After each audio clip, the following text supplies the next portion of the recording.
Hello everyone, welcome to the Ahdurin region. I'm your host Ahdurin himself, here with another challenge video. Yes, this isn't the second part of Explorers of Sky Metronome only, but basically I've got two words for you, Metronome and Cresselia. If you know, you know. To be honest, I haven't started that yet, but because I'm just very scared of that part of the post-game, so I decided to do this, I guess, experiment? Anyway, let's get back on track. Explorers of Sky, while only using Metronome, has been an interesting adventure, so let's try something that is guaranteed to fail. Today, all of us get to find out how far you can get through Pokemon FireRed with the worst Pokemon possible. Now, you're probably thinking, based off of the thumbnail, how is Mew the worst Pokemon? It's probably the literal opposite, to tell you the truth, with base stats of 100 across the board. Now, that might be true, but what if we changed Mew from being a GOAT to being a complete dud? Let's explain. Our Mew normally has some really high stats. However, our specific Mew has been modified to have base stats of 1. That's right, every single stat has been changed to be the lowest possible, a base stat of 1. I've also changed the type combination to be the worst type combination ever, Ice Rock. As you can see on this chart, by adding up the weaknesses, resistances, and neutrals of all moves, this gets us the worst combination. So to summarize, not only do we have a Pokemon with a base stat total of 6, but we also have the worst defensive type combination possible. Now, there are two things you might be thinking about, IVs and EVs. Well, I've got some good news and some bad news. Let's start with the bad news. I'm unable to change the IVs without resetting the base stats of our Mew, which means that this technically isn't the true worst possible Pokemon. If anyone knows how to do that, please let me know and I'll do another run in a different game with that setup, but in this one, we're going to have to ignore IVs. But now the good news, EVs. In Generation 3, EVs are added through either items or battle. However, once you reach level 100, EVs cannot be added through more battles, so all we have to do is make our Mew level 100 before its first battle. More on that in a bit. As has been the trend, I'm writing this script as I go through with the challenge, so all of this is being written before I start. Let me know what you think about whether or not I can be successful. There is a correct answer. It's no. There is no way I can beat this game with the setup and the rules that I'm putting on myself. My guess is that we can get past 3 badges, but that's basically it. So, what do you think? Leave it in the comments below. Let's go over the rules before we begin. First, I can only use our significantly weaker Mew. I'll need other Pokemon for HMs, but I can't use any of them in battles. I will be allowing glitches and exploits before I begin the challenge officially, but none during the run. Now you might be confused as to why, so let me explain. The one potential saving grace that I've given myself, and the reason why I chose Mew, is TMs. I will be magically making 99 of each TM before my run begins, as well as 99 rare candies.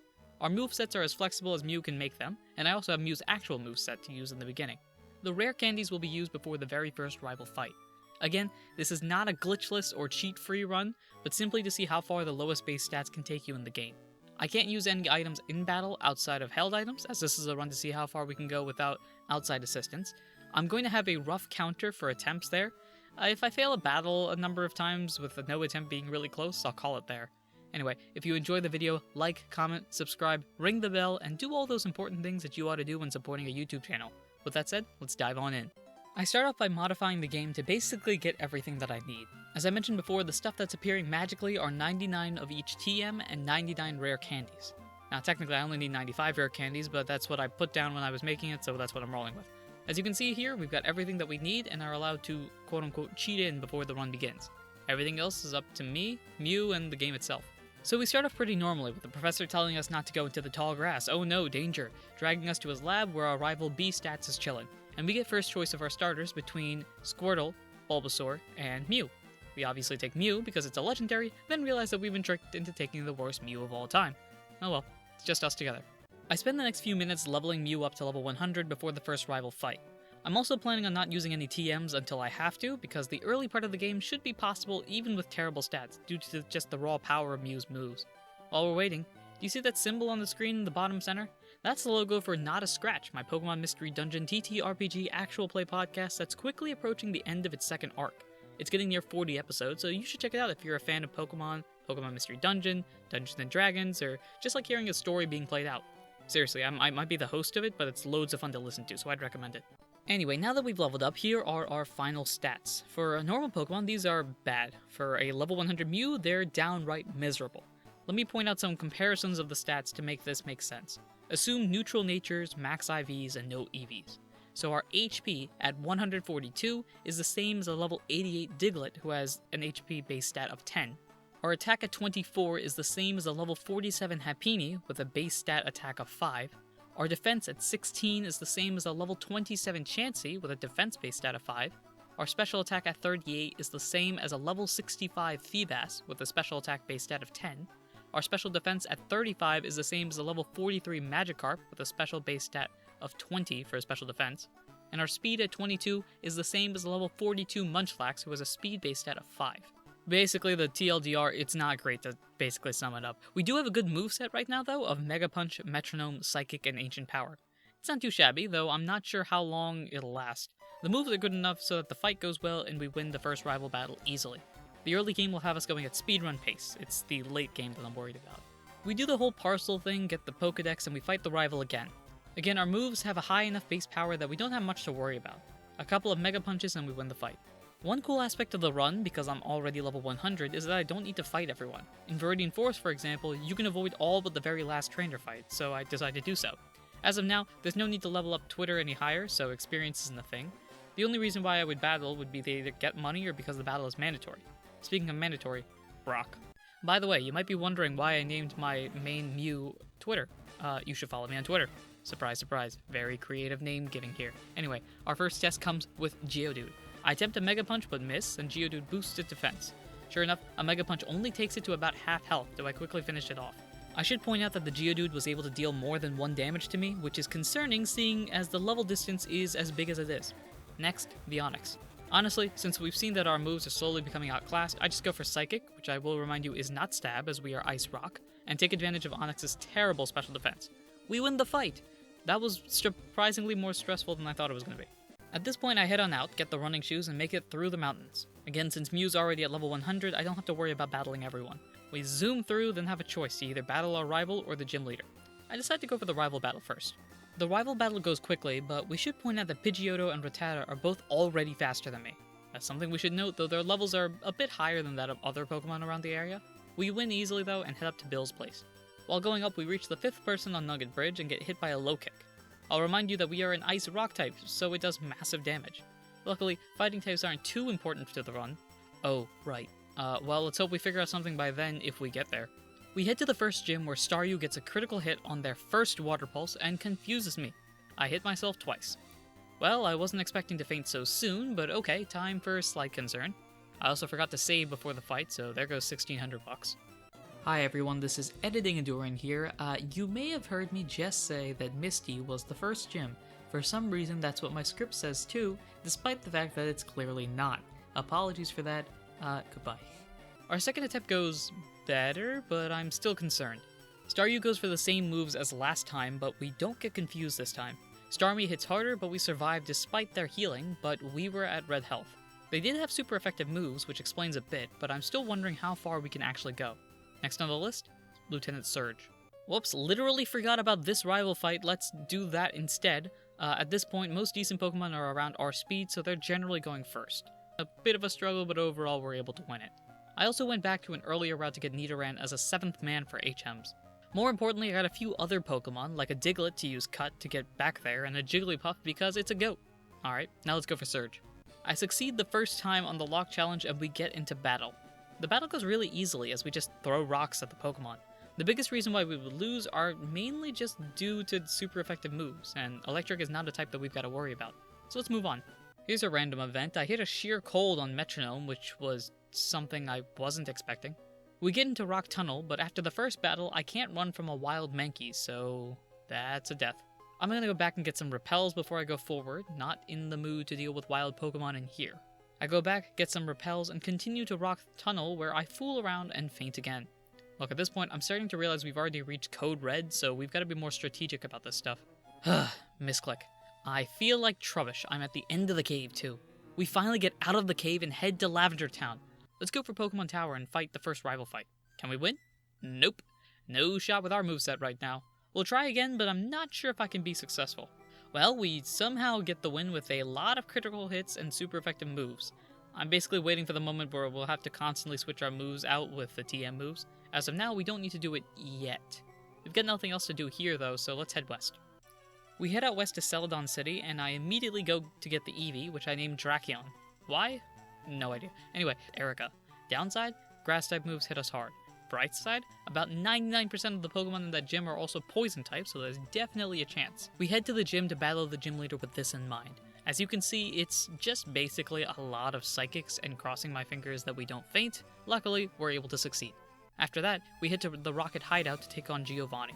The fight goes very well, with the exception of me trying to manipulate the ancient power bonus and nearly fainting as a result. It's only a 10% chance, but I keep trying to make it a 100% chance. Well, anyway, time to head to the next place. Wherever that would be. Does anyone know where we're going next? Despite using the T on the guards, we can't do anything in Saffron yet, so let's head back to the Pokemon Tower. We get through the entirety of the tower without any issues thanks to a lot of psychics, and head to Saffron City. While there, I decide to go into the fighting dojo because I'm dumb and faint to one of the trainers. We are 4 times weak to fighting moves, and my big brain decided, yeah, you know what, we could do this. We have Psychic, right? It's not like they're going first or anything. I also didn't save, so we've got to do the top part of the tower again. You'd think I'd learned from previous deaths, but apparently not. We go through again, and this time I'm not going to do the fighting dojo. Yet.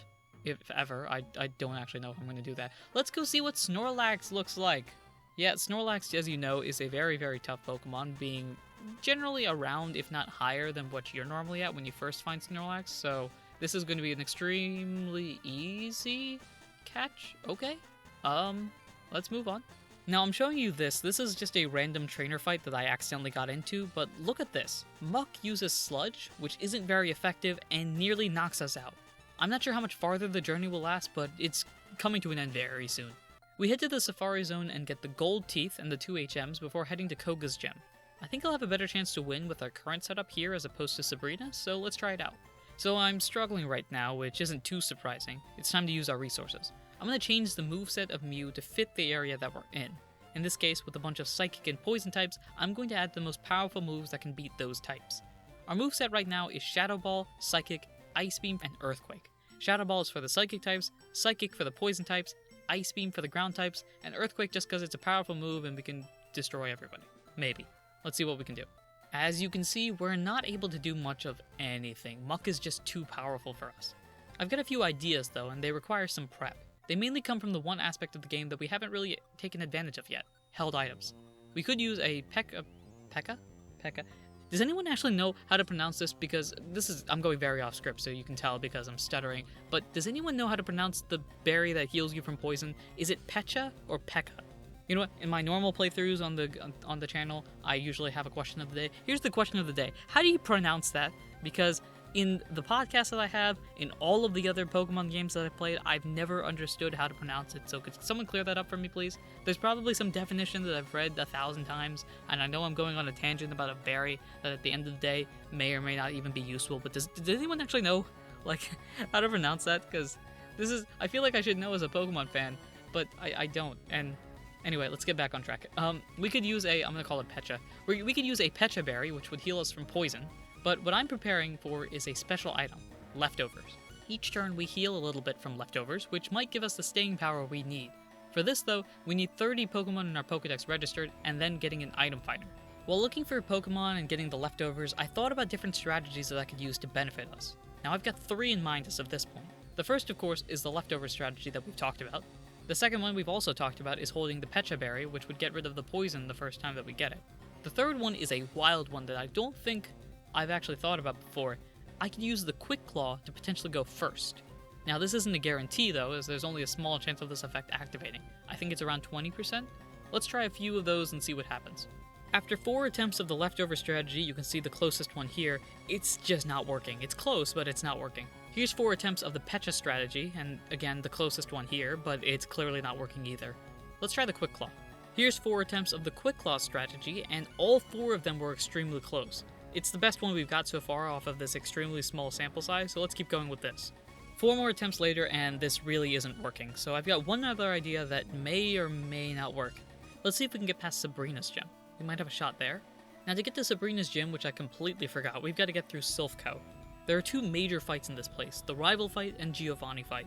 Now first, the Rival fight. I changed my moveset to be super effective against him. After 4 more failed attempts, I think 4 is probably a good range to figure out whether or not we actually have a shot. After 4 more attempts, I try to go back to Koga and use a different strategy. Since my special attack is much higher than my actual attack, I replace Earthquake with Protect in case it's useful, and we try the fight again. After many, many attempts overall in the past, we finally succeed through just pure luck. That's basically it. You could try looking at the screen all you want and understanding the strategy behind it. It's basically just they did stuff that at the end of the day we were able to get around thanks to just raw power. Again, I'm explaining this as if there's actually something behind it, but really it's just, crossing your fingers and hoping for luck. Anyway, winning this new fight opens up new doors, specifically at Cinnabar Island. Now we head there, get through the mansion to find the key, and then prepare to battle Blaine. We go through 3 more attempts, clearly not working. Maybe I should try the leftovers? A combination of protect and leftovers could help us survive. And, to tell you the truth, we haven't even seen the final Pokemon yet in this battle. A few more attempts later, and honestly, there's really no way I can win this one. I've tried to find a way to use the held items that we've got to give us an advantage, but none of the strategies I can think of can help us to go first consistently. This, I'm afraid, is the end of the run. We've got to follow in the footsteps of all of the other legends that fall just short. We don't get a championship. It's time to retire. As we do, though, it's only fitting that we send everyone back into the wild. By popular vote, Magikarp was chosen by everyone in the box to stay with me, but everyone else will be released into the wild. One by one, we send everyone back into the wild. It's only right that they go home, just like I do. Magikarp and I head back home, officially retired from Pokemon battling. I reach home, disappointed in the failure, without even talking to my mother. We play video games for a bit, before heading to bed. This ends our adventure. It's over. And that's the end of the challenge. We got much farther than I thought we would, but it got to the point where now I actually got so far, I'm disappointed that we can't go any farther. Thankfully for everyone, this video is much shorter than my previous challenge, which you can check out on the playlist below of all the Pokemon challenges I've done, or on the end screen, which will be popping up any second now. Let me know of any other challenge ideas in the comments below, and if you haven't subscribed, liked, commented, or shared the video, please do! It really helps to grow the channel, and you'll get to see the other playthroughs on the channel, such as the Ace Attorney, Detective Grimoire series, Henry Stickmin, and so much more. You can also follow me on Twitter at Ahdurin Region, AHDURIN Region, if you have any ideas of future challenges that sound interesting to watch. Check out the channel and description for more details on everything, and I guess I'll just leave you guys with that. Until next time, everyone, take care.